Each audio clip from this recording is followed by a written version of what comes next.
Informasi pertama di Kompas siang hari ini, Saudara, 17 personel Direktorat Samapta Polda Sumatera Barat terbukti melanggar kode etik saat menangani dan menangkap 18 remaja pelaku tawuran di Padang. Kini mereka tak hanya melanggar etik, tapi juga terancam hukuman pidana.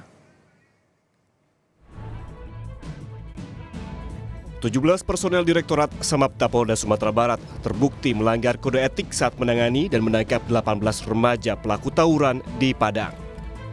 Sebelumnya, Kapolda Sumatera Barat mengatakan 45 personel polisi diperiksa atas kasus pembubaran tawuran remaja di Padang, Sumatera Barat. Hasilnya, 17 personel terbukti bersalah. Pelanggaran terjadi di Mapolsek Kuranji, Padang saat menangani dan menangkap 18 remaja pelaku tawuran 9 Juni lalu. Saat ini, 17 personel yang bersalah masih dalam proses pelengkapan berkas dan akan segera disidangkan. Tak hanya pelanggaran etik, 17 personel tersebut juga berpotensi terancam hukuman pidana. Dari hasil penyelidikan dan juga pemeriksaan kami kepada 40-an anggota, itu 17 anggota diduga terbukti memenuhi unsur, tetapi kita pastinya sedang mencari objeknya. Kalau anggotanya dan apa yang dilakukannya sudah saya sampaikan, dan ancaman hukumannya juga tentunya sudah ada. 17 anggota kami yang akan disidangkan. Apakah nanti sidang Komisi Kode Etik atau pidana, nanti kelanjutannya. Sebelumnya, Kompolnas dan Kementerian PPA sudah melakukan pengecekan dan olah TKP di Jembatan Kuranji, tempat Afif Maulana diduga melompat.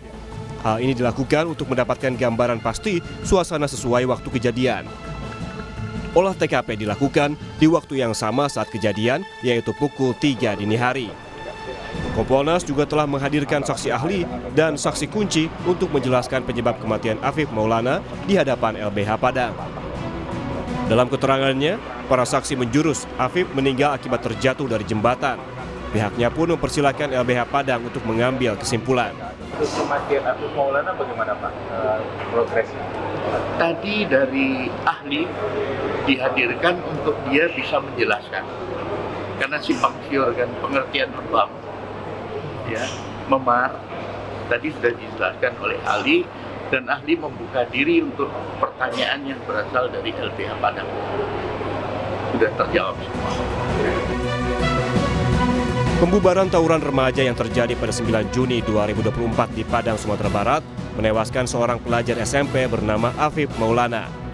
Afif ditemukan tewas di bawah jembatan Sungai Batang Kuranji. Kematian Afif menjadi sorotan dan menuai tanda tanya.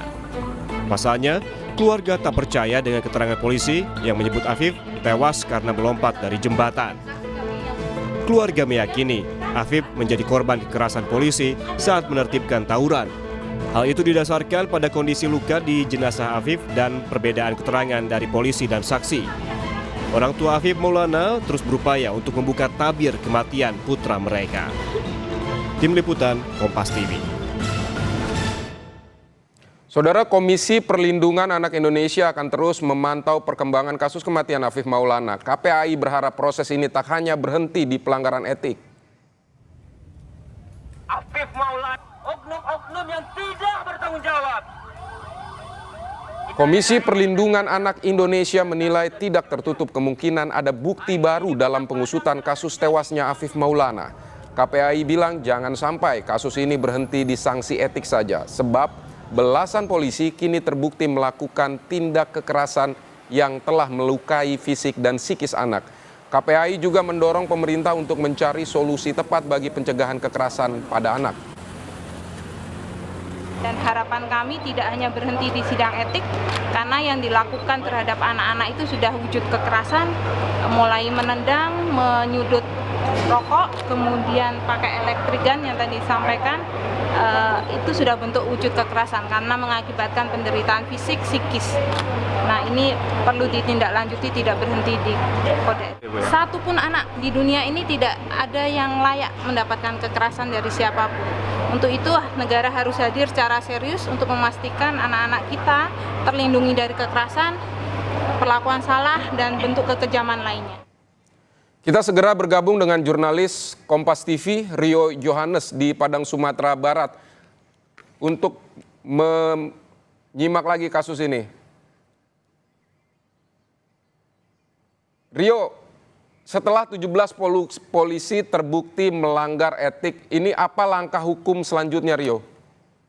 Ya, Pidi dan juga saudara, memang kemarin sudah disampaikan secara terbuka oleh Kapolda Sumbar bahwasannya ada 17 orang personel Sabara Polda Sumbar yang terbukti melakukan tindak kekerasan terhadap 18 orang pelajar yang diamankan di Mapolsek Suranji ketika peristiwa pembubaran aksi tawuran terjadi pada Minggu 9 Juni lalu.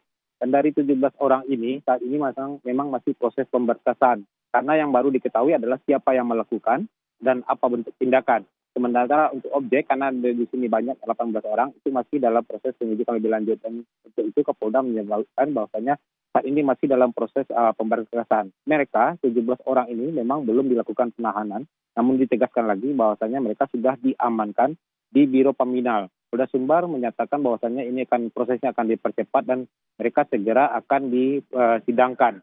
Tapi dalam hal ini Komisi Perlindungan Anak mendorong juga kepada Polda Sumbar agar mereka tidak hanya diberikan sanksi etik, tapi juga dibawa ke ranah pidana karena bentuk tindakan yang dilakukan terhadap anak-anak yang diamankan pada Minggu 9 Juni yang lalu itu juga sudah melebihi batas karena mereka juga menggunakan puntung rokok dan juga electric gun. Demikian, Pidi.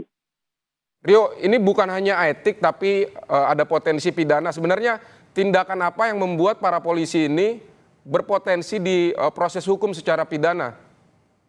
Ya, karena di sini Pidi mereka juga sudah menyalahi atau melangkahi kewenangan mereka sendiri ketika mengamankan. Mereka melakukan tindak kekerasan. Mereka melakukan pemukulan, juga melakukan bentuk tindak kekerasan dengan menggunakan api rokok dan electric gun, sehingga ini sudah meranah ke pidana. Sehingganya KPAI mendorong juga ini tidak hanya diselesaikan secara etik, tapi juga dibawa ke ranah pidana karena ini tidak masuk ke kategori penyiksaan terhadap anak di bawah umur. Demikian. Baik, tapi kalau soal penyebab kematian ini memang belum ada hasil apa-apa atau seperti apa, Rio?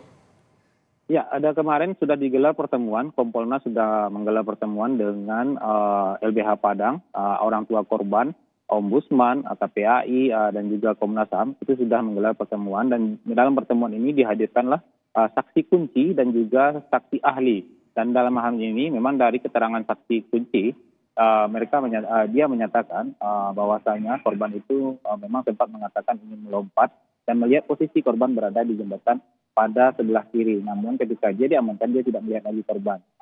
Untuk saksi ahli sendiri menyatakan bahwasanya dari bekas-bekas luka ini korban terindikasi tergelincir di jembatan. Sedikit berbeda memang dengan pernyataan Polda Sumbar yang menyatakan dia melompat. Di sini saksi ahli forensik menyatakan indikasinya dia tergelincir dan jatuh di bawah jembatan. Demikian, Pidi. Baik, tadi Anda jelaskan saksi-saksi menjelaskan bahwa ini penyebab kematiannya karena melompat begitu. Apakah ada saksi yang menjelaskan kemungkinan lain begitu? Misalnya karena penyebab lain? Ya, Pidi di dalam hal ini saksi tidak menyatakan bagaimana proses penyebab kematian. Mereka tidak menyampaikan penyebab kematian, tapi peristiwa itu disampaikan oleh saksi ahli dari forensik itu memang ada indikasi korban ini tergelincir sehingga jatuh dari jembatan hingga dia meninggal dunia. Sementara dari saksi kunci yaitu korban A yang ketika itu menggonceng korban Afif Maulana ini menyatakan bahwasannya setelah terjatuh dari motor, mereka memang terpisah jarak sekitar lebih kurang 3-4 meter. Namun dalam jarak itu pada suasana pada dini hari pukul 3 itu Afif menyampaikan bahwasannya mengajak saksi A ini untuk melompat dari jembatan untuk menghindari petugas yang melakukan pengamanan ketika itu. Dan dalam hal ini saksi A itu tidak mengindahkan dan malah melarang Afif untuk melompat dan dia terus mencari HP-nya untuk kemudian menyerahkan diri kepada petugas. Dari keterangan saksi ahli dan saksi kunci ini memang hanya menguatkan dugaan bahwasanya korban ini terjatuh dari jembatan Suranji Padang. Demikian, Idi. Oke, baik. Terima kasih Rio Yohanes untuk laporan Anda dari Padang, Sumatera Barat.